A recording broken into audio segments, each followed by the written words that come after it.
Hello, my name is Ralph Biederman. I'm the Executive Director of the Mid-America Chapter of the U.S.-Mexico Chamber of Commerce. First of all, I hope you're all well and staying safe. We have an excellent group of people, very experienced internationalists, who are going to help us today talk a little bit about globalization, where it is and where it's going, especially considering our North American trading bloc. The U.S.-Mexico Chamber is a binational chamber with headquarters in both Washington and Mexico City.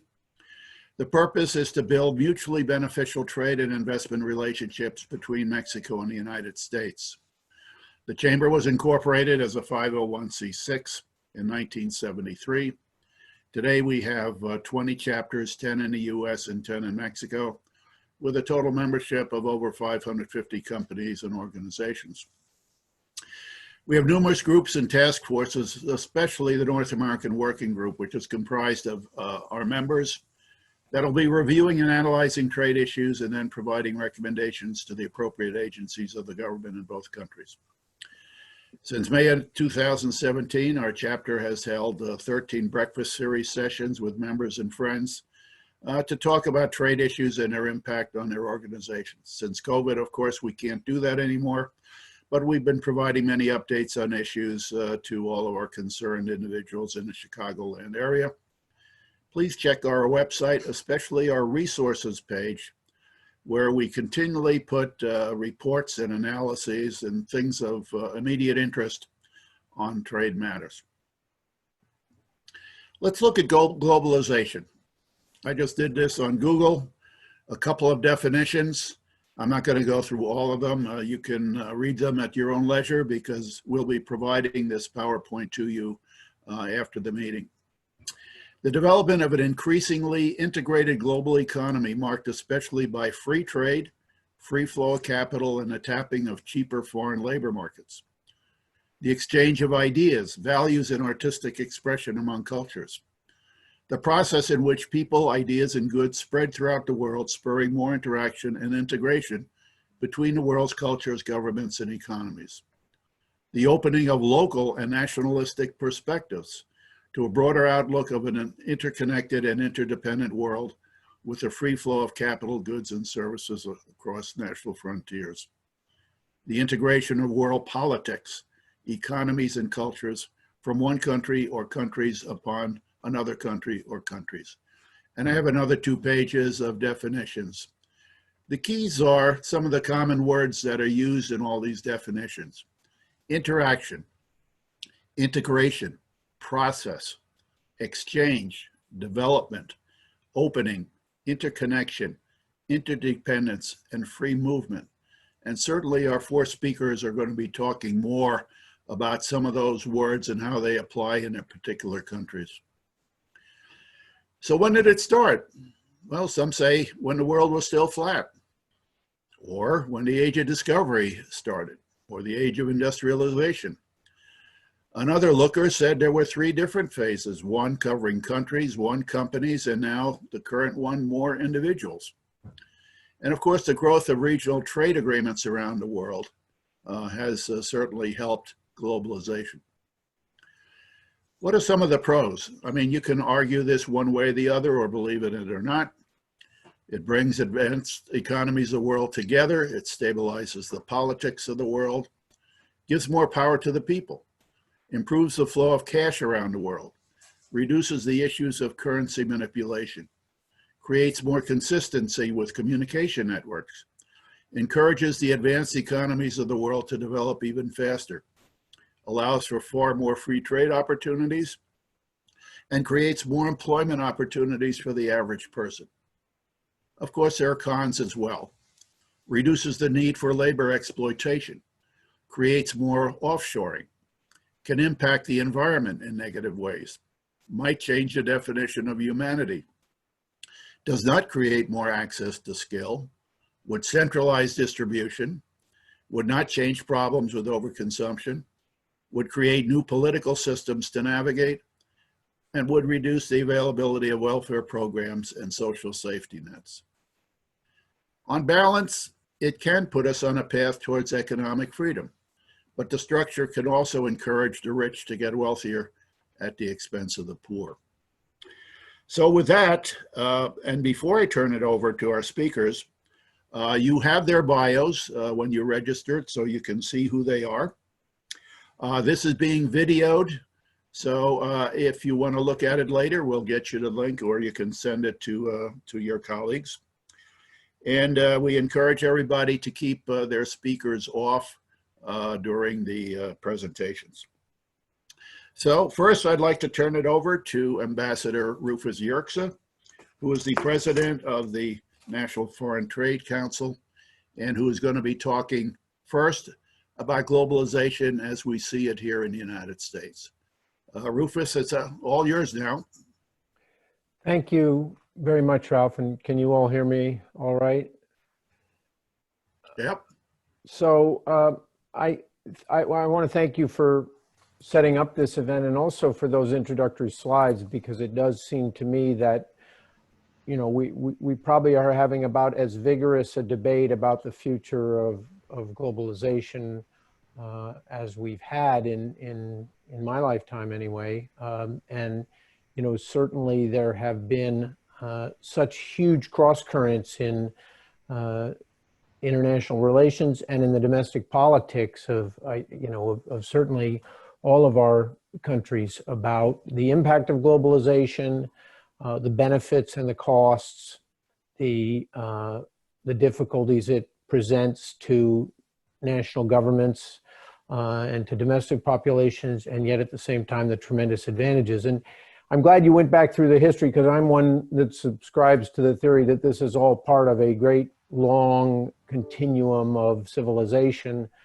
You can't peg a starting point or an end point to globalization. I had an Italian friend who liked to talk about the fact that, you know, in the 15th century, Italy was composed of warring city-states. By the 19th century, it had unified into a country. By the 20th century, it had joined the European Union and also international organizations like the World Trade Organization. So a constant process of moving from smaller and smaller units of economic activity and decision-making to larger and larger ones. I think about my own ancestry. You know, I've been spending some of my free time during coronavirus charting some of my ancestors and original ancestors who came from the Netherlands in the 1600s, but who eventually migrated up to Canada. I'll admit it to all of you, it's because they were loyalists who supported the British in the Revolution and ended up in New Brunswick, and then an ancestor who ended up migrating back to Minnesota, and then his descendants moving to the East Coast and the West Coast and to Australia. So, you know, these aspects you've given of kind of the, not just the integration of economies, but the integration of people, and the, you know, the tremendous force that drives people towards greater and greater interaction with other societies. And I think that, you know, one can talk about setbacks in the process, for example, of trade liberalization, but I think it would be a huge mistake to assume that somehow there's some great historic force now that's going to reverse, you know, millennia of increasing interaction between our societies, with all the good and the bad things that that produces. Now, you know, I think of this as a former U.S. trade negotiator and also a former WTO official who was heavily invested in the kinds of decisions that were made in the 1980s and 1990s to move away from a lot of the older structures of protectionism towards a more rule-based and open global economy. And at the same time, a lot of regional integration going on. I mean, it was a time when the European Union was rapidly expanding from its original 6 members, you know, to 9 to 12 to 15 to eventually today to, you know, whatever it is, 27. And at the same time, a North American economy being created through the NAFTA negotiations.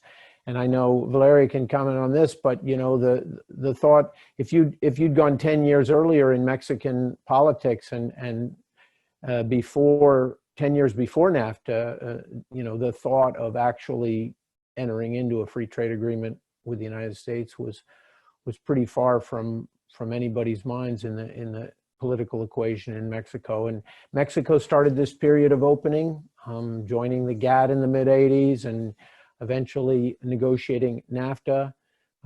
I think that this has been a tremendous achievement for the North American continent for a lot of different reasons. One is that it's actually helped to increase wealth and economic activity, but also, you know, consumer choice in countries like mine, the access to things we didn't have before. Who can live without their daily dose of avocados from Mexico? But not just avocados. Obviously, we're talking about a vigorous trade in all kinds of industrial products and technology, and of course, also a much more diverse agricultural market for all three countries in NAFTA. So I think the achievements were great. I think clearly there was so much focus in the politics in the U.S. on the losses, many of which were being driven by larger changes in our economy and in our manufacturing capabilities. You know, if you look at the fact that we were producing almost the same number of autos in the U.S. In 2010 that we were in the 1980s, but we were doing it with about a quarter of the number of workers, which to me always suggested that if we wanted to expand manufacturing jobs in the U.S., we had to be selling to the 95% of the world's consumers that live outside the U.S. borders, and that could only be done if we really had a strong North American production platform, an integrated North American production platform that would combine the strengths and the different specificities of production capabilities that U.S., Canada, and Mexico could muster together to compete with Asia and Europe. Now, of course, President Trump came in with this, you know, very strident attack on not only NAFTA, but on the concept of free trade generally. And that has created huge problems for our relationships around the world and for institutions like the WTO. But, you know, I think it was good news that instead of pulling out of NAFTA, they decided to renegotiate it. I think those of us who are, you know, been close to the technical aspects of what was done would have to say that, you know, a lot of good news in the USMCA and some troublesome things vis-a-vis the earlier NAFTA. And if you sort of catalog what looks better, you know, you certainly would cite areas of better cooperation between the three countries and better rules that were drawn, ironically, from the TPP agreement in things like e-commerce and the digital economy, a strong customs chapter, very good rules about the role of state-owned enterprises, and you know, some fairly strong rules on protection of labor and that sort of thing. On the negative side, you know, obviously worry a lot about things like these new rules of origin on automobiles, which are still to be determined how those will be implemented. And that gets me to a larger issue about what the impact of moving from NAFTA to USMCA will be for not just the US, but for North America. I think so much depends on the people administering the new agreement and on the philosophy they adopt in administering it. And if they take an enlightened attitude and one which is designed not to create new impediments, I think this can be certainly a good platform for moving forward. If they decide to emphasize the more restrictive aspects. Something I fear in a second Trump administration would be kind of the driving philosophy on implementation, because a lot of what they did in that agreement was with the stated purpose of bringing jobs back from Mexico in sectors like automobiles. So we're going to be looking if Trump were to get reelected, which I think is looking increasingly unlikely, but you never know. I do think that we would be looking at how, I think the businesses I represent would have major concerns about the philosophy being adopted by the Commerce Department, by USTR, by the Labor Department, and by others implementing this agreement, to make sure that, you know, they aren't using the latitude that any trade agreement gives you to adopt new sort of non-tariff types of protection, or to use them as a pretext for imposing greater restrictions. So that gets me just to my final point, which is about this presidential election. I think there are some very pivotal things at stake in terms of trade and international economic policy, and the U.S. commitment to, you know, to a well-run, well-managed global economy. I think it's pretty clear that if President Trump is reelected, he would continue and perhaps even accelerate some of his leanings on trade, which seem to suggest that he likes the use of tariffs as a device. They've actually made a proposal in the WTO to kind of reopen tariff commitments and rebalance them. That to me is a very ominous sign that they think there are many sectors of the US economy which should have higher tariff protection, rather than using the WTO to drive tariffs down in the rest of the world. They have a basic animosity towards the dispute settlement system in the WTO, so I think that might be weakened. And I think they would look for favorable deals. And when I say favorable, I mean favorable to the US on a bilateral basis. But it's already clear that they're very choosy about who they negotiate with. Their prime target is the UK. I don't think that US-European relationships would necessarily improve during a Trump administration from the sort of sorry state they've been in during his first term. I think a Biden administration, it's very different. I think clearly he's committed to greater cooperation with traditional trading partners and allies.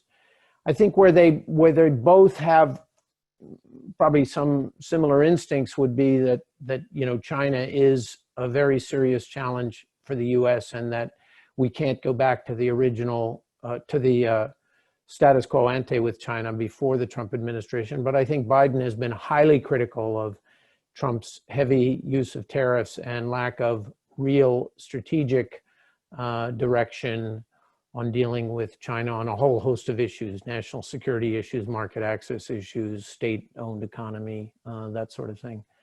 And then the last thing I would say is that both candidates have raised a number of fairly troubling proposals in the field of Buy America and taxation, which will create friction with trading partners. Now, you know, this is very often the case during a campaign. First of all, they're both trying to win the same swing states where they want to sound tough on all this trade stuff. But if you look at the specifics of some of these proposals to create tax penalties for companies that go offshore and start producing and exporting back to the US, that's really a tariff in disguise, because you do it through the tax system rather than raising tariffs, but it amounts to the same thing. And so we're quite worried about those proposals, which are emanating from both campaigns. Of course, in order for any of that to change, it would have to be adopted by the Congress through the tax code, because the presidents can't change the tax laws, nor can they change the procurement laws. But I would suggest that that will be a very, very important battleground for us to be looking at in a Biden administration or a second Trump administration. I'll stop there, Ralph. I know there's a whole multitude of things you want to discuss, so I look forward to the rest of the conversation. Rufus, we very much appreciate your comments. Let's now turn it over to Valeria Moy, who's the director of the Mexican Institute for Competitiveness. Valeria, welcome, and give us some insight as to how Mexico looks at globalization. Thank you, Ralph, and it's a pleasure for me to be here. Well, globalization has mixed feelings in Mexico. We tend to separate trade from globalization, which is a very weird phenomenon, but we tend to do that. We have been trading forever. Even the Mayas, the Aztecs, all those indigenous cultures traded amongst each other because they weren't able to produce the different goods or services that they needed. Actually, there's one very interesting theory that the Mayan culture collapsed because a lack of trade. Something happened within the peninsula, the Yucatan Peninsula, that prevailed the Mayans for trading with their trade partners, their usual trade partners, and that fostered or that made their collapse sooner. We have been trading forever, so it's not only before the colony, but when the Spaniards came to Mexico and they conquered Mexico, globalization started for the Mexican culture. Well, that's actually when Mexico started, when the Mexican identity began, not before that. Mexican identity began with the conquest, not before. And we have been seeing trade with Europe, especially, of course, with Spain, forever. It has always been that way for us in Mexico. But remember that Mexico, as does the US and Canada, of course, has the two sides, the two oceans. So in the other part of the country, we have been trading with Asia for a long time. So we have some cities in Baja California, Mexicali or Sonora or Sinaloa, that had or have still very active Asian cultures. We had a very important migration from Chinese people during some parts of the last century. So we have been used to trade. And when you talk about trade, trade is fine. When you talk about globalization, that is not seen as fine as trade, which is very weird because I think both phenomena come together, but we don't see them like that. Before that, you were referring about when Mexico didn't participate in the global supply chains or in trade as much as we do now. And that's a period I do remember. I do remember as a kid, and that's the 70s. Before we went into the World Trade Organization and before the GATT, the GATT agreement. And I remember perfectly when we went to the supermarket and we saw, of course, lots of goods and services, but it was they were very specific. And we had in Mexico during the 60s and the 70s, an industrial policy called the import substitution. So instead of importing things, we copied things. So, and this is very funny, and maybe for you it becomes funny. Instead of importing Milky Ways, we produce our own Milky Ways, and we call them cajetosos, which is kind of a name for a substitute for Milky Ways. And we did that with a bunch of products. So we tried to copy the products that people wanted or the people aspired to have. So when I was very little, I remember that my friends that went to the US brought candies for their parties. And it was like the huge issue. And that's when we started to perceive trade as something much more close to us.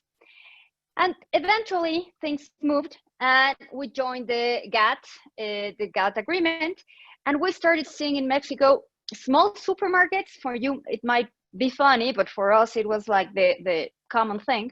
Small supermarkets that the only thing they had were imports. So we had only American products. Basically, they were American products. And we have detergent and laundry products and chocolate. I remember the aisle for chocolate was like the incredible, it's like fantasy land. And then we started moving forward a different trade agreement. And that's when NAFTA came into place. And since then, we have lived with trade. It's not only that we have lived with trade, we lived for trade. and we live because of trade. And that's a very important thing right now. The industries that have bloomed in Mexico, that have blossomed in Mexico, are the industries related to trade. Those are the ones that have grown for the past 25 years. And of course, since they are established in very specific parts of the country, those are the regions of the country that have grown. That has made Mexico very different. When I was studying in college, if you had told me that Mexico was going to become one day leader in the production of parts for the aerospace industry, I would have thought that you were joking. For me, it was impossible at that point in time to think that Mexico could move towards that point. And now we are the leaders of producing parts for the aerospace industry. So NAFTA opened huge opportunities for Mexico and huge opportunities for some specific industry. I think that's when actually big firms in Mexico started to develop. We started to see innovation, development, research, that we weren't very used to do that. So for example, before that period, during maybe 50s, 60s, 70s, many of the big firms in Mexico became big or were big because at some point in time during the past centuries, they had been given a government concession or some favor by the government, and the firms were allowed to grow. When NAFTA came into being in Mexico, that was a huge opportunity for businessmen to really develop ideas, to really foster ideas. The thing that has happened since then, is that we created huge expectations at that point in time. So during the 90s, at the end of the 90s, 97 maybe, when NAFTA came into being, that was 1994, the way that trade or this agreement was sold, quote unquote, to the public, was that trade was going to solve basically all the issues that Mexico had. So trade would not only be good for jobs, for employment, for some industries, it would be good for consumers, it would be great for certain areas of the country, and not only that, it would be great to diminish and actually to abolish poverty and inequality in Mexico. And of course, that didn't happen. And it wasn't supposed to happen. But the expectations were huge in Mexico. So as time passed, we did nothing about NAFTA. And when I say we did nothing, is we didn't follow up on NAFTA because it was working and it was working fine. Maybe it's like me, when my car is doing fine, I don't do anything to my car. I take my car to the mechanic when I see something that is flashing. Otherwise, I wouldn't go there. So we did exactly the same with NAFTA. Since it was working, we didn't talk about it. It wasn't part of the conversation at all. So you see the younger generations. I teach at ITAM in Mexico, a college university in Mexico, and I see the younger generations live with trade as if it was part of their daily lives, because it is, but it wasn't for the generations before them. So it was very funny. It is very funny still to see the young generations criticizing trade very avidly, with a lot of passion, saying all the bads or the evil or the cons that trade has, with their cup of Starbucks in their hand and with their iPhone in the other hand. So it becomes really weird to see this double discourse. And then we started talking a couple, maybe, 4 or 5 years ago, we started talking about trade only focusing on the cons, or actually saying that trade hadn't resolved or hadn't figured out some of the core problems that Mexico has, such as poverty or inequality, as if trade was supposed to solve them in the first place. So we started talking about that NAFTA didn't solve the inequality as in the whole country, or that NAFTA didn't help the southern part of the country, or that NAFTA only made the difference between the central and the north part of the country and the southern part of the country bigger. So now the gap was even larger. So we started, blaming trade or blaming NAFTA specifically for some of the problems or some of the big issues that Mexico has, that I don't think trade itself was supposed to help or was supposed to solve. So when this discussion about trade started with then the candidate Trump, now president, we started questioning ourselves. And then some people like me, for instance, started to defend trade as if it was, for life, because we hadn't seen the need to defend trade until that point in time. When we heard that discussions about inequality or poverty regarding trade, we were like, come on. I mean, trade wasn't supposed to solve that. But when the president started talking about it, we started to need to defend trade. And we didn't have the data. We didn't have the numbers, because since we had just kept it running, we didn't bother to collect the information to prove or to disprove that trade was beneficial for the country. So we started to do that work in the country, but I think it was kind of late to do that. I mean, 24, 25 years after the trade agreement was implemented.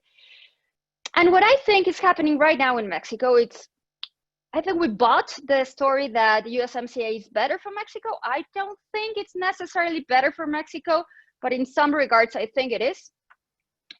And what we are seeing is we have a couple of chapters in USMCA that have the potential to be very good for Mexico, but they won't be unless we do something specific, unless we do some public policy measures to ensure that those chapters will be enforceable and would be good for the country. And one of those is the small and medium-sized enterprises.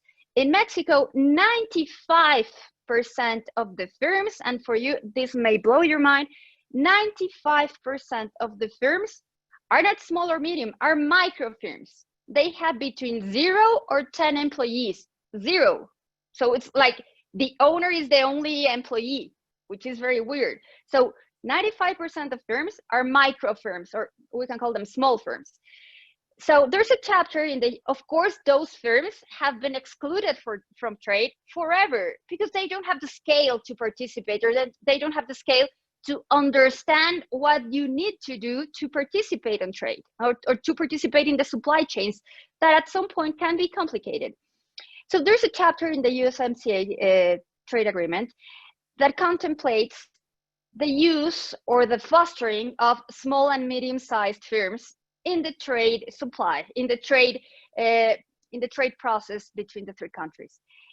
But that chapter won't come into life or won't be effective whatsoever if we don't do, and when I say we, I'm talking about Mexico, if we don't do something specific to make that happen.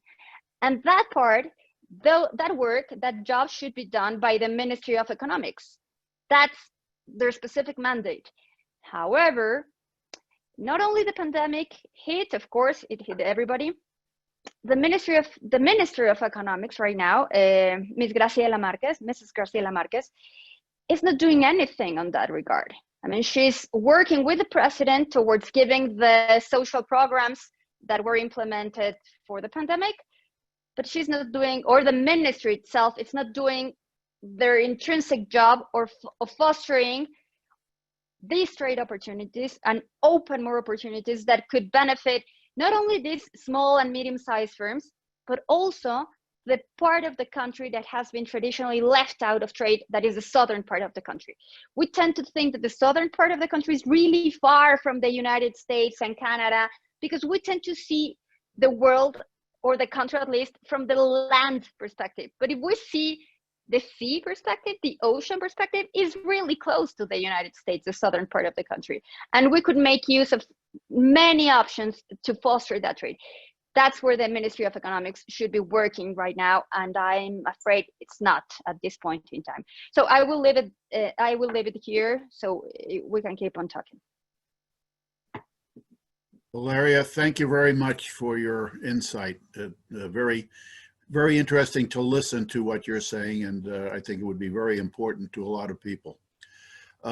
Now let's bring on board Colin Robertson, who is a prolific writer. I know because Cole and I read all of your newsletters and your articles coming out, and they're very packed with detail and again, a lot of great understanding on your part. Colin is vice president and a fellow at the Canadian Global Affairs Institute and hosts its regular Global Exchange podcast. Colin, tell us a little bit about globalization in Canada. Thanks, Ralph. Well, I think you set us up well with your opening slides, and I would just say that in many ways, Canada is both creation of globalization and a poster child for globalization. When you talked about movement of people and goods and services, to which I would, in the early stages, say capital, you know, we are the second biggest landmass after Russia, but we've got a quite small population. Our population size is about 38 million, about the same size as California. So we've always needed people. And just as Rufus talked about one of his ancestors going to Canada after the War of Independence or American Revolution, depending where you sit, our country has basically been settled by people who have come from outside of Canada, and that is and it's still very much a reality in Canada. If you go to our biggest city, Toronto, for example, over half the people in Toronto were born outside of Canada, and that holds true for most of our big cities. One of the differences between Canada and the United States is that immigration is still seen by most Canadians as a very positive force, and there's broad bi-party support. In fact, the Conservative government under Mr. Harper raised the numbers to where they are. We take about 1% of our population each year in migration, so that's very important. Trade, we are also one of the most trade-dependent countries in the world, and that has held true really since Confederation, when we've always traded. You know, you can't escape geography. They say destiny is geography. Well, for us, the United States has, certainly since the Second World War, has been our biggest market. Prior to that, we traded with the broad British Empire, but always trade with the United States has been vital, and an effort by Canadians, even before Confederation, has been to try to find a working relationship with the United States. And there had been hesitancy on the part of Canadians for many years. We weren't sure we could compete because of course, that there's always been a bit of a dialectic between Canadians and Americans, even though we look and sound mostly the same, But we were able to finally, in 1988, the party which had previously opposed freer trade, the Conservative Party, waged an election, and it was quite a divisive election, and it was one of the few times a trade issue or a foreign policy issue has been a major issue in Canadian politics. But while most people actually voted against because of the way our system breaks down, the first past the post, the Conservatives were re-elected, and within 5 years we were doing very well after some adjustment. And now, when we do polling in Canada, we'll find upwards of 60+% of Canadians favor freer trade. And that holds true with every one of our provinces. Like Mexico and like the United States, I think this is an important point for us to sometimes underline in discussion of North America, is that we are all federations, and that yes, we're 3 countries, but we're also something like 95 states and provinces. And the pressure in Canada for trade now tends to come from our provinces. And I think that's going to play a useful role in whatever happens, and it acts as a kind of counterweight to, for example, a Donald Trump, who maybe certainly puts America first, but there are enough American governors and American states that understand the importance that mutual prosperity depends on the ability to trade within North America, for the reasons that both Rufus has underlined. And so for Canada, globalization has worked. Obviously, our biggest partner is the United States, to which I would now add Mexico, thanks to the North American Free Trade Agreement. That takes up almost 80% of our trade, but we look elsewhere and always have. And we have followed up in the last decade the Trans-Pacific Partnership that President Obama had started. We came on later, but we're now a part of what we call the Comprehensive and Progressive Trans-Pacific Partnership opening up freer trade, particularly for Canada with Japan, but also with countries like Vietnam and with other old partners like Australia. That's very important for us. And we now have, we've just celebrated the 3rd year of the Canada-European Union freer trade agreement. Obviously, we'll have to do some renegotiation depending what happens with Brexit, but that opens up another avenue. So we have both transatlantic and trans-Pacific. My sense is that a different administration will follow along, pick up where President Obama left off, because of even notwithstanding the agreement with Japan, and I think that will be good for us. So for Canada, globalization has really worked. As I say, we're still very much an immigrant-receiving country like California. 1 in 5 Canadians is born outside the country, and as I said, our biggest cities are settled by settlers. Trade is a vital part of our economy. One thing we did learn when we did the Canada-US Free Trade Agreement was the importance of emphasizing adjustment. We initially went into this saying this was going to create jobs, but of course in any trade relationship, and trade is dynamic, there's always adjustment. Technology, as Rufus pointed out, America produces the same number of cars with 1/3 less workers. Well, that holds true for Canada as well. And so thanks to in a sense, the North American Free Trade Agreement and the Canada-US Agreement, we've put much more emphasis, particularly at our provincial level, and on providing adjustment assistance. We also early on developed, coming out of the Second World War, a safety net. And I do think, again, Rufus raised the whole question about distribution. I think that's really important for globalization to go forward, because the gains of globalization, as we know, were not shared equally. There is a disparity. Yes, it raised literally billions in Asia from poverty, and that's all a good thing. But there were, as we know in the United States, the Midwest, there were losses. And I think that what often that impact in Canada was our public health system and our public education system, and the fact that governments, provincial and federal, have put big emphasis on trying to make up for what they see as that growing gap between rich and poor. And I do think that's something going forward in globalization, as the Secretary General of the United Nations and the IMF and the World Bank directors have all pointed out, we've got to pay more attention to distribution of the wins of globalization. I think we haven't really raised China yet. I do think that the decoupling between the United States and China is going to proceed, and that countries like Canada are going to have to choose on things like our 5G communications networks. And I think that is going to put globalization into a different phase. But I'm hoping that, certainly from a Canadian perspective, globalization has made Canada a highly livable and I think interesting country, and has made us prosperous. So for us, globalization matters, but I think we need to recognize that we're probably moving into a new era of globalization, and that the Sino-US dispute is likely to result in 2 sets of standards that the Chinese will apply and standards that the Americans apply. We're already seeing that on some of the big data companies, and Chinese keeping companies out, and how that all plays out. That is going to be one of the big challenges for the future. But I will say, and I picked this up from Rufus, it is really important for us, I think, in the West, to maintain the institutions, the rules-based institutions, because that's also separated between how the Chinese approach things and how the West approaches things. Those rules-based systems that were American, so the results of American architecture, that they are vital for a country like Canada, and for I think the West to maintain. And so certainly from a Canadian perspective, we hope that the next administration will take a different view and a more traditional view of those institutions, which have served, I would argue, America very well, but have served democracy, freedom, and multilateralism well as well. So I'll stop there, Ralph. Olin, thank you very much for great comments.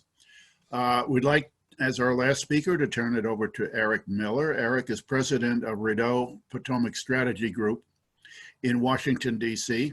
He has experience primarily in North America, and within North America, particularly Canada, but also Asia and the Latin American trade, government affairs, business, and geopolitical matters. We've asked Eric to look at the North American trading bloc as an umbrella and give us some comments on the trading bloc in the world of globalization. So Eric, let's turn it over to you. Your comments would be great. Thank you, Ralph. It's great to be here today. And so I thought I would start off giving a bit of a scene setter on how I see globalization and then how North America fits into that. So first of all, as your slide alludes to, this is not new. Fundamentally, globalization over the course of human history tends to prosper when there is some degree of political stability, or at least sort of hegemonic governance that exists. Since World War II, this has been led by the United States. You had the British in the 19th century. Even the famed Silk Road prospered because the Mongol Empire allowed for connectivity between Europe and Asia in ways that weren't possible before.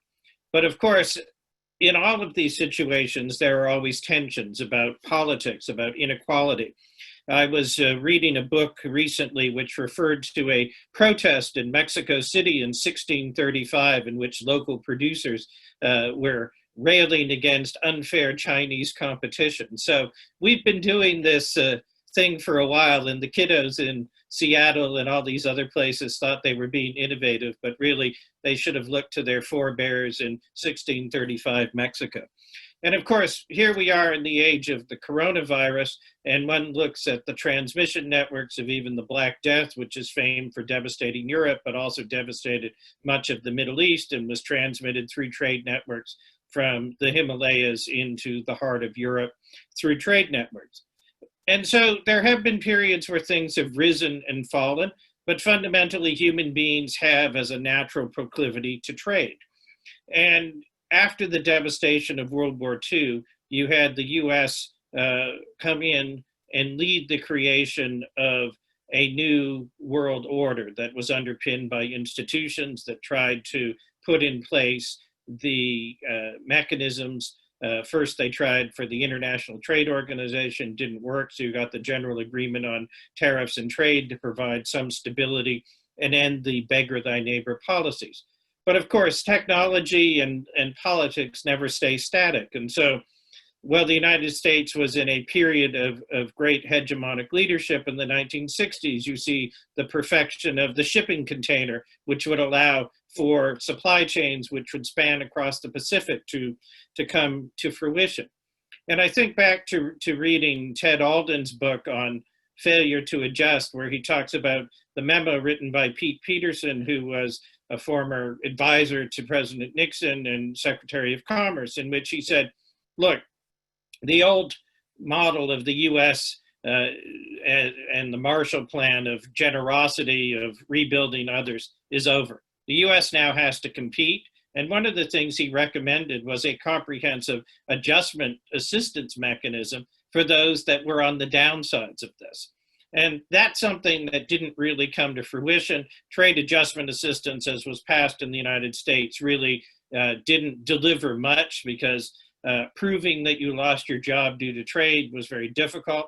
And whether you lost your job to a robot or whether you lost your job to Mexico or China didn't really matter to the individual. What mattered was that support. And of course, you've seen research that's come out recently about the tendency of those who've been hit by trade and their willingness to support certain populist proposals which would undermine the system as a whole.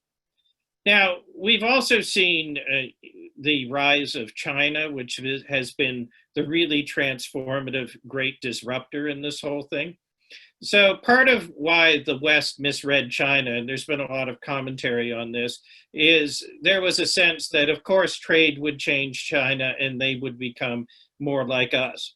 But when you take a step back and look at China's outward policies, what they did in Africa, in Asia, and parts of Latin America in the first decade, or the first decade and a half of the 2000s, looked a lot like the East India Company, where essentially it was a snatch and grab sort of model. You take what you get when you can get it.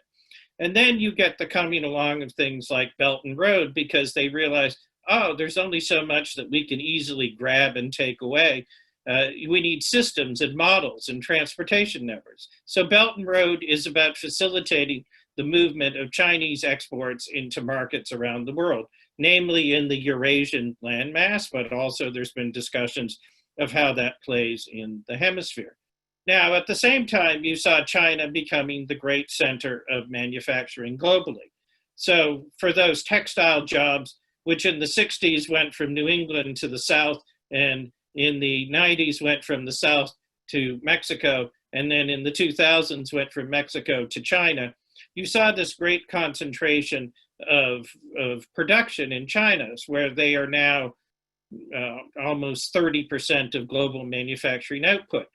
What we've seen with the coronavirus, coupled with rising wages and other dynamics as China moves towards capital intensive and intangibles and things of that nature, is a desire to disaggregate some of that production. So you see not only a desire on the part of the United States, of Japan, of Taiwan, and others to push for de-investments of export-oriented manufacturing in China, but you also see people in China who are investing abroad. And so I saw a statistic recently that a full 1/3 of the value of Vietnamese exports to the world are Chinese inputs, because Chinese companies, like Japanese companies, like US companies, have invested heavily into that market. And so you're seeing fundamentally a deconcentration of production. And one of the things that I think North America needs to think about is, how do we get some of that in North America? Now, there's obviously been a tendency to put rhetoric out there on the part of the current US administration. There's been discussions around these economic prosperity networks that you've seen proposed, but there's been scant policy and scant resources in terms of supporting it, because there's a tension that exists at the heart of how contemporary governments are looking at the problem. They want to be more assertive, but the economists would counsel against anything that looks like industrial policy. But fundamentally, as we slide back into an era of intensified geopolitical competition between China and those that are skeptical of China. I don't just say the United States. When you look at Secretary Pompeo in Tokyo, meeting with the Japanese, the Indians, and the Australians in the so-called Quad, there are a series of countries who China has attacked, such as Vietnam, India, and whatnot, that are very skeptical of China. And so there is an emerging group that is skeptical about China. But within that, the question is, what do you do about that? Because if you look at the fundamental realities of companies, many companies that produce in China for the Chinese market, and they're not going anywhere because there's 1.3 billion consumers. But it's about disaggregating what share of that production is potentially mobile, what share of that production is ending up in the United States, Canada, Mexico, and how does one make North America an attractive location for that production? And what are the policies that would be both effective, but also policies that we are willing to deploy within our own evolving economic model to see some of that production come into North America? And so the USMCA agreement, or TMEC, or CUSMA, as they call it in Mexico and Canada, does provide an important foundation. First of all, one of the things when I'm asked by Canadian audiences, what was the biggest achievement of the new NAFTA? My answer is typically that, well, it survived. And so now we have fundamental predictability for trade with largest trading partners in North America. And that's not something to be taken lightly. The fact that it survived, and that business people and governments have going forward a sense of what it is that they're dealing with. But the question that behooves us in North America, and really one of the great weakness points that we've had, and I think Valeria's point about the car was excellent. we've been driving our cars by ourselves. We haven't been taking them to the mechanic, and we certainly haven't figured out how to get them into a convoy in areas where we are able to work more effectively together. And so I had a discussion recently with some people in the US government about the competitiveness chapter, and was essentially told that the objective is to have a highly low ambition type of mechanism that is in place. And so something one hopes will come out of the North American experience in the next administration is that as we are looking at essential products like aluminum, like PPE and other things of that nature, that the tendency to say, I'm going to have mine and you're not going to have yours will dissipate, because North America has an awful lot that it can do together. So we need to start thinking about, within policies and areas that we see as truly strategic, how do we source, what are the mechanisms that we put in place to prioritize sourcing within North America?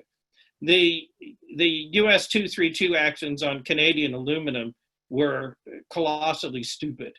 The US doesn't produce enough aluminum relative to its domestic demand, so it needs to import. And so you should be looking at a mechanism where perhaps Canada is a priority supplier to the United States for this. And yes, you can have lots of obligations in there about traceability to ensure that production from China is not coming into that. Canada has done that, and even with the steel tariffs, the government of Canada hired a significant number of new customs officers simply to look at the traceability dimensions of steel products.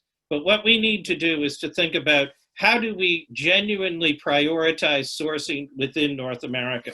And this is something which goes fundamentally to the competitiveness dimension. Another piece that I think is very interesting and intriguing is, if there is a Joe Biden administration, what does a US return to TPP, now CPTPP, look like? Because in my simple way of looking at this, one of the key resistance points on the part of Democrats in Congress about passing the TPP to begin with was the labor dimension. And with the labor rapid response mechanism, you have an answer to the challenge of unfair working conditions or difficult working conditions in certain countries which need to be verified. So that, coupled with, and I know the pharma industry is not happy with it, but coupled with the scaling back of the years of data exclusivity from 12 to 8 years, did provide a basic formula where Democrats could get behind USMCA, and where those foundational issues could be used to get Democrats behind a renewed TPP, potentially. But of course, that takes vision and leadership. And underlying all of this, though, is the question of populism. You see Brexit, you see certainly within some states of the European Union, where leaders say, I am the savior and I'm going to deliver a certain vision or message for you. But at the end of the day, populists never deliver. And there's a challenge with populism that we've seen within several parts of North America. And at the end of the day, it's dealing with the social downsides of globalization, and it's dealing with the challenge of, how do we define a narrative where we are able to coherently and, I think, effectively not just explain to people, but actually have substance behind it, that you are better off having open trade, open commerce with countries in the world and countries within North America than otherwise. So Valeria's students with their iPhones and their Starbucks have I suppose, embraced a certain radical chic, in part because there is no narrative for why what we've been doing for the last 30 years has worked and why it's been important. And Rufus would know, having worked at the WTO, one of the core institutions that ensured peace and stability in large parts of the world in the post-World War II order, why this stuff fundamentally matters. Because there's the old saying about when goods cross borders, armies don't. But we need to give some serious thought not only to what does adjustment and social safety nets look like in a globalized world, but also what is our narrative about why what we do matters. Because if we don't have a narrative, you are always up against people that says, we are us and they are them, and I protect you from them, and they are bad and we are good. And that leads to an impoverishment of everyone, and it leads to much worse outcomes. And so, yes to globalization, but we have a big agenda to work through and to think through what our national mechanisms look like in a globalized world. So I'll leave it there. Eric, thank you very much. I think we've achieved what I had hoped for, and that is particular insight from 4 individuals with different experiences and from different countries on this subject going forward. We still have about 15 minutes or so. So for those of you out there who want to ask a question, you can use the chat button on the bottom of your page. We didn't talk a lot about COVID. And I'd like to ask the question, we're going to be moving towards a new normal, probably in stages, but I'm wondering what your thoughts are of what the new normal might do to the whole subject of globalization and what we've all been working towards as 3 countries in North America. Whoever wants to pick up on that question, please. All right, Ralph, I'll come in. It's Colin. I'll just say that I think that borders are now going to have a public health dimension to them as well. Traditionally, borders were about trade, and that's, we go back to the Canada-US agreement, the NAFTA. Basically, at the border, we looked to ensure that things were in alignment on trade. And then after 9/11, the security overlap came on, and so we looked at things both from a trade perspective, from a security perspective. I would argue now that public health, I think, is going to matter both for goods and for people, certainly for people crossing. I think as a kid, I remember having to carry my vaccine certificate when I traveled to Europe, less so to the United States. But now when I go to the States, I believe we're going to have to show our vaccine certificates as well. So I think that public health, security, and trade are going to be the 3 sort of pillars of crossing borders, both for goods and people. And data, which we haven't talked about, I think is also going to see a new set of rules, and we're starting to see that emerge, and certainly the divergence between the United States and China. Could I follow on that? I mean, Ralph, raising the pandemic and COVID and its impact on the system, I think is the right question to be asking at this time. I'm very concerned that the initial instinctive reaction of publics and of governments around the world is, gee, this has proven that we need to have national self-sufficiency in all kinds of things and should not be relying on imports, because in the case of a national pandemic like this, we need to really be able to take care of ourselves. But that really is entirely the wrong lesson to learn from the impact of COVID. Actually, whether you talk about the need for global cooperation to find a vaccine, to develop it, the impact of global cooperation on research and on development,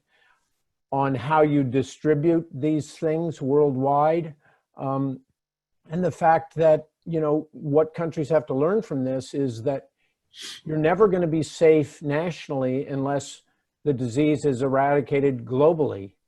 And that can only happen if there's intensified global cooperation. I would urge the governments of the world to really think seriously about ideas that maybe flow from the need for things like protective clothing and other things by coming up with international arrangements on stockpiling of goods that could be released, because these things, as we learned from COVID, the outbreaks have different timing in different countries and continents. And I think the more you can actually get in, whether it's the WTO working with the WHO or others, to develop an effective global cooperative mechanism. I would hope that that's something a new president, I know people in the Biden team have talked about this, to be promoting, because I'm convinced, not just when it comes to COVID, but when it comes to trade generally, that this whole surge of economic nationalist thinking is going to come to the end exactly as Eric suggested, which is the populists never deliver on what they promise, and that the winners in the future are not going to be those countries that sort of bend the rules in order to achieve national autarky, but really those that figure out how to successfully compete and to make the adjustments in their own society, in their own economy that they need to be competitive. I look at this US-China fight, the basic construct of the Trump administration was that if we put enough massive pressure on China by piling up tariffs on them, they're so dependent on the United States that they will simply cave in and yield to our will and do everything we want them to do. Is your classic kind of mercantilist philosophy. If you asked Americans what percentage of Chinese production actually comes to the US as goods consumed by Americans, most Americans assume it's an overwhelming proportion. It's actually less than 8% of total Chinese industrial output. And in fact, what's happened with the tariffs on China is that industrial output has shifted to countries like, moving goods to countries like Vietnam and other markets, or is being used, the vast majority of it, as Eric said, being used in the Chinese market. So, that enormous mercantilist pressure never really came to bear. And in fact, after 4 years of sort of Trump's administration and two years of trade war, our overall trade deficit hasn't changed very much at all. Our trade deficit with China hasn't changed much at all.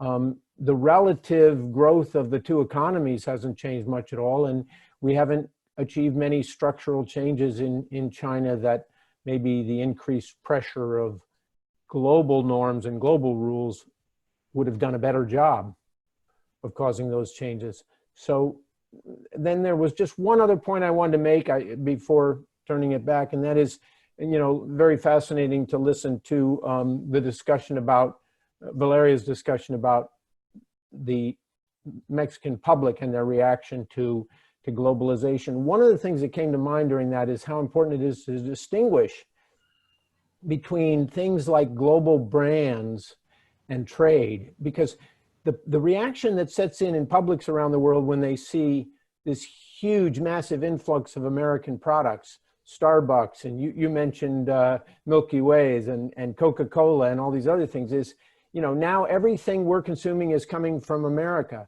But, the reality is there's a big difference between global brands and global trade, because all of those companies are global companies that usually produce in the local market.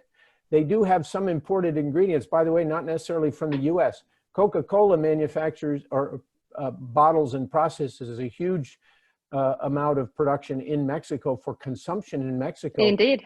But virtually none of the content comes better, from too. the United States. The aluminum for the cans comes from Canada. Most of the basic ingredients in the formula come from Mexican producers or from Latin America. And that's the same, by the way, with Starbucks coffee, and it's the same with a lot of other things. And one of the things we need to educate our publics about is, just because Americans have been enormously successful in creating these global brands, that doesn't mean it pushes out local production at all. In fact, in many ways, it increases local production in various products. Let me just add something that Rufus was mentioning. I think it's kind of a marketing issue. And we need to, well, when I say we, in this case, I'm referring to those that advocate for free trade, or for trade at least. we should do a better job promoting this, and we should do a better job understanding that exact difference, the difference between brands and production, because we are mixing them, and the public is mixing them. And actually those brands that you were mentioning, of course, they have increased production in Mexico, local production. And not only that, the industries that pay higher wages in Mexico are the ones linked to trade. So instead of going to this, discourse that Mexico competes only because of the low wages that we pay, it's just kind of the opposite. For Mexico, it has been good because we have been able to increase wages. But what we haven't been good at is, discussing these benefits or marketing these benefits of trade. Great. Eric, you have a comment? Yeah, just a couple of quick comments. So one on the U.S.-China piece and cooperation on a vaccine. Certainly what one has seen with the Trump administration and their decision to pull out of the WHO. So the idea is you allege that the WHO is under Chinese influence, so you walk away rather than fight to ensure that it's under your influence. And I'm sure, Rufus, all of your food manufacturers that depend on all of the standard setting processes about sugar and ingredients and so on must be overjoyed about the decision to walk out of the WHO. But we are fundamentally in a situation where the US and China are competing, or worse in a lot of situations. And so that will have spillovers into North America.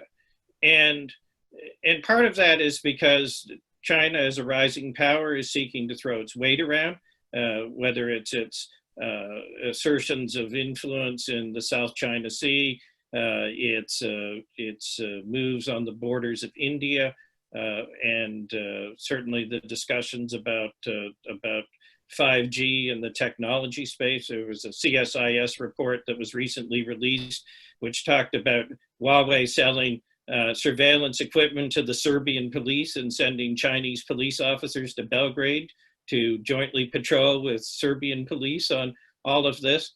So the challenge is both classically commercial and competitive on some levels, but it's also related to security and geopolitics. And so the key challenge for the next US administration is to wake up and realize that the US has 42 key statutory allies in the world. And these are in Canada and Mexico, and Latin America and Europe and Asia. And the Chinese have one statutory ally, and that's the guy with the funny hair in North Korea. And so that is an enormous advantage that the United States has that can be, I think, quickly reactivated under a different administration and with different leadership to push back on China. The notion that it's the US and China one-on-one, that was never going to work. And what you've seen now is that the Europeans have gone their own way on China. Yes, sure, like to cooperate with the US, but you're threatening to menace our auto industry and assorted other things on an ongoing basis. But this tension is going to be there. And I think a big question over the medium term is, how do Canada and Mexico relate to China? Because lest we forget Article 3210 of USMCA, which is the China boot out clause. So if you do an FTA with China, the others can boot you out, which means nobody's going to do a USMCA with China. But how is the US looking to its allies? And frankly, what is the US willing to give back to its allies in the form of not doing 232 tariffs on aluminum, not taking the sort of punitive action on steel that you've seen, for example, to ensure that its North American partners are also seeing benefit of aligning with the United States vis-a-vis China? Because the message that we've had from the administration so far is it's every person for themselves. And at some point, it's great to have these statutory allies, but if you ignore friends for 4 years or longer, pretty soon when the phone rings and you need something, they're not going to pick up. Excellent comments from the four of you. Let me ask a question, a slightly different vein, having to do with the cons of globalization, and that had to do with two of the items. One had to do with changing humanity, and the other one had to do with exploitation. So I'd like to mention my experiences in two areas, Mexico and China. And let's look at Mexico first. I've been working down there since 1979. Manufacturing in Mexico really started to grow with the development of the Border Industrialization Program, or better known as the Maquila Program, in 1965, where more and more countries, and primarily the United States, were using Mexico as a place to assemble and then to manufacture. In some of the factories that I've helped develop with some of the clients that were pretty large companies, it was interesting that in the training sessions, the HR people were trying to get the workers in their development of new skills to think about careers. Well, that was a totally ununderstandable term to Mexican workers who were working for the first time after coming in from the fields or trying to help the family, to think about a career. Obviously, they were there to make money, but they weren't yet thinking about, growing themselves to a point where they could move up the ladder and work for a company for most of their lives. So in that way, the humanities, or the humanity that Mexicans that were coming into the maquila industry were experiencing were a little bit new and strange to them. And of course, there are all rules and regulations of how you conduct yourself when you're working in a factory. Well, there were some similar aspects to that when I started going to China and looking at very large contract manufacturers. And of course, all the workers there were living in dormitories.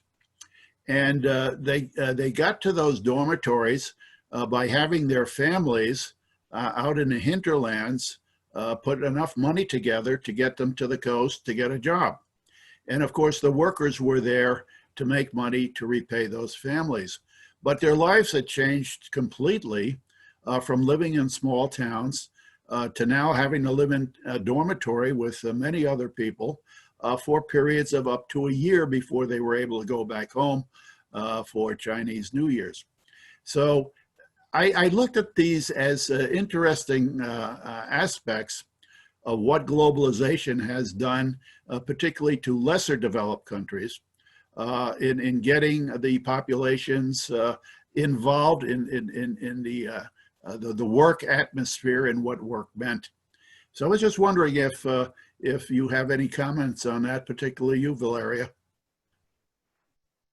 Sure, I do. I mean, Mexico has changed, and Mexicans have changed. So you're mentioning that first idea of moving up the ladder, or maybe changing their lives, or maybe, and this will sound very, I don't know, maybe mind-blowing for me, is that maybe your children can do something different than the things that you did. Maybe your children can have a better life, because in many cases, in many regions of the country, that's not even expected. That's not even thought of. It's just like you expect, or families expect, their children to do exactly the same thing that they have been doing for decades. That's why we say in Mexico we have very little social mobility, because it's actually true. We don't have our social mobility ladder is very complicated, and it does not work efficiently. And that has a lot to do with education and with the public education system that we do have in Mexico, that is pretty bad, and we have to be very candid and very transparent in that. I mean, we cover a lot of the population, basically all the children in the country, but the quality of the education that we provide is minimal. So at that point in time, maybe it was for the first time people started to think about making a career. Now it's different. Now people think about making a career. People expect to move in the social ladder, not very much, however. Things have not changed that much. But what we haven't learned, and I think we do need an industrial policy regarding this, is we have not been able to add even more value to that maquila process. Differently of what some Asian countries have done, particularly China or Vietnam. Some maquila industries, of course, not all of them, but some parts of the countries, some parts of that process are still just adding very little value. And that's especially in the northern part of the country. In the center, we have created hubs of development, hubs of research. Right. Not so much in the north. So we have different structures in the manufacturing process in Mexico. And I think we should learn, and we should do policy. We should make an industrial policy specifically targeted to add even more value to the manufacturing process. Very good, Valeria. Ralph. Any other comments? Yeah, Ralph. So I think what Valeria says is really important.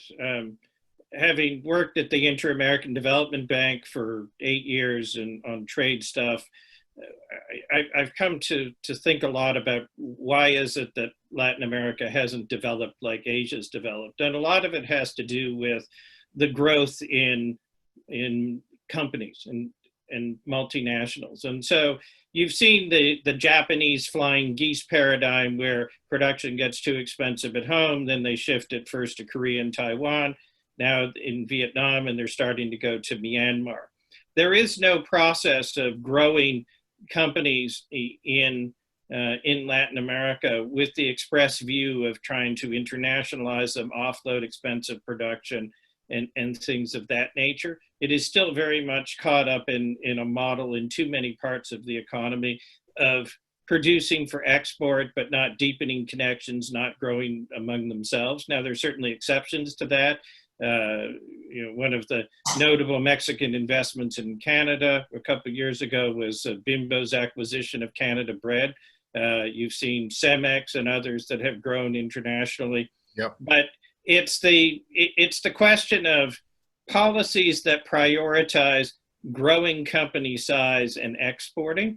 And many people, not only in Mexico, but in other places, tend to see when a company invests offshore, they're saying, well, those are jobs that we're losing that somebody else is getting. But that's all part of the process of giving you a large enough corporate headquarters where R&D and all of those sorts of value-added research and development activities, which can deliver that higher efficiency manufacturing, are done. And so you've seen the think tank ITIF say no to industrial policy, yes to innovation strategy. And it may be semantics, but it's also important in saying that what's being proposed now is very different from what was proposed in the 1970s, where you're making a Mexican version of Milky Way. Very good. We're sort of getting to the close of our session. We had a question from Rosia Rivera, who's a very dear colleague of mine at the consulate here in Chicago. She says, do you expect any change in trade dynamics in North America after the election, either with a second term of Donald Trump or with Joe Biden? I think we've covered a little bit of snippets in discussion on that, but well, why don't we start, Rufus? What would you say to that? Well, I think I would essentially say that the good news for the North American trading bloc is that, it's unlikely that a second Trump term is going to walk away from its own trade agreement, although not impossible. And certainly that the passage of USMCA has created more stability in terms of preserving the gains that have been achieved. We'll have to see how some of these changes in the agreement are actually implemented. And so it will depend very much. I think, it's hard to predict how a Trump administration will handle implementation versus a Biden administration. I think arguably a second-term Trump administration will try to use some of the rules of origin and other devices to force production to shift, although that's, I think, going to be less than fully successful. I saw a story today about the auto industry in Mexico. Many of the companies down there have decided they would rather pay the tariffs than, have non-USMCA status and pay the tariffs than shift, large investments that are going to be counterproductive. And in fact, a lot of them are even raising wage rates. I know that Toyota has raised its wage rates significantly to meet these new $16 an hour requirements on 40% of their input for their production under the new rules of origin. So I think the short answer to the question, which isn't very short, is that hopefully it maintains a lot of the stability of the earlier system, but it will depend on implementation. Valeria? Well, a couple of weeks ago, I heard an interview that was done to Joe Biden in CNN, and he was talking, to be honest, I'm in Mexico and I'm not very involved in the American politics dynamic. So for me, it was kind of, it was very interesting, this interview. And he was saying very passionately that USMCA was a terrible deal, a terrible deal, and that he would open it again to retrade, to renegotiation. I hope it doesn't. I hope he doesn't. I hope this is just a kind of a bluff, and I think he will have so many areas open, so many issues to work on, that trade can be left aside. But to be honest, from the Mexican perspective, we always see the Democrat side of the politicians in the United States as the real protectionists of the story here. So we are not working towards that possibility, but I think that we should start working on a plan B to see what happens if Biden wins and tries to open again USMCA, which I hope he doesn't. Well, Valeria, if he has an idea doing that, perhaps he ought to wait to the 6-year point when the countries will be sitting down and to the sunset we'll know a little bit more about how all of this is working out. Colin, I agree with you. Colin? You're on mute.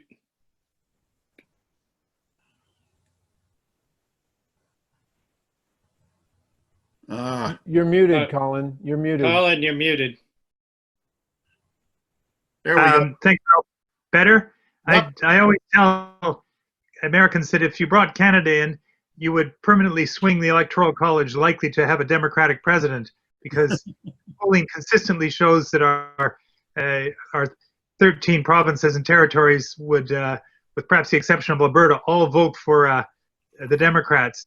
So we hope for the predictability and stability that a Biden administration would bring. But I would just say, in terms of the big globalization question, that as you said, it's goods, it's people and services. I think globalization going forward now is going to have to deal with standards. And in that sense, the Canada-US-Mexico agreement, whatever we want to call it, has always been kind of a path leader in that, going back to the original Canada-US-Mexico agreement when we had, and then the NAFTA with the side letters on trade and the environment, which are now full chapters in any agreement now. There's a time as a trade negotiator, I thought that we were adding things into trade agreements that could have been done at the International Labor Organization or through, say, the Paris Accords on climate. But I think they're now integral to trade agreements, and trade agreements are becoming the treaties by which we extend globalization. And so I think we probably have to embrace it and ensure that there are high standards, because I think standards are going to be the way by which we deal with the distribution issue and the inequality issue. And I think that what we've come up with in North America now, with the chapters on climate and the environment, and then dealing with things like competition, is where we are going to be going globally. And there's no reason why North America, Canada, the United States, and Mexico can't take that approach rather than the beggar thy neighbor mercantilist approach, which I think is an antithetical to not just the United States, but certainly to the idea of the North American platform. Thank you, Colin. Eric? So, Ralph, we on the question of North American trade dynamics, we never reach a situation where there aren't issues. Certainly, I think Rufus's comments on the rules of origin are I think very important. I do wonder whether a Biden administration, once they learn about this construct called labor value content, might find it somewhat attractive and seek to use it as well. But certainly, the way I've broken this down in some discussions with people in Canada is if it's Trump 2.0, you can expect more tariffs on aluminum and other things. If it's Biden 1.0, you can expect conflicts over Buy America. And so there are always frictions, but within an agreement where you're trading in the US-Canada context, $2 billion a day, that's pretty good. Another big differential is I would expect the Biden administration would probably move to negotiate a softwood lumber agreement, whereas a Trump administration wouldn't. So there are the perennial issues which will be out there. But I think the key and really important thing is what would a Biden administration do in terms of North American architecture? Do we see a revival of the leaders' summits? Do we seek to go deeper on competitiveness issues? Because the competitiveness chapter says basically, yes, we think we should work together on competitiveness, but there's no substance behind it. I mean, I've been an advocate of Canada joining Mexico and the US in refashioning the North American Development Bank so you can actually build cross-border trade infrastructure in ways that you can't. So the question, disputes, there will always be disputes. I mean, the first US trade action against Canadian softwood lumber was in the first Congress of 1789. So I'm not expecting a fundamental deviation on that anytime soon. But the real question is the architecture one. And does a Biden administration want to re-engage with its North American neighbors and propose anything different besides the day-to-day transactional, which is fine for what it is, but is not going to give you anything coherent when it comes to dealing with bigger global challenges, whether it's China or public health or the environment or anything of that nature. So TBD on that front, but I think we know that the Trump administration will probably continue on its current path if it comes back. So lots of questions. Thank you, all four of you, for your tremendous insight. I think where you're coming from and your backgrounds and experience have added a lot to the understanding of this subject.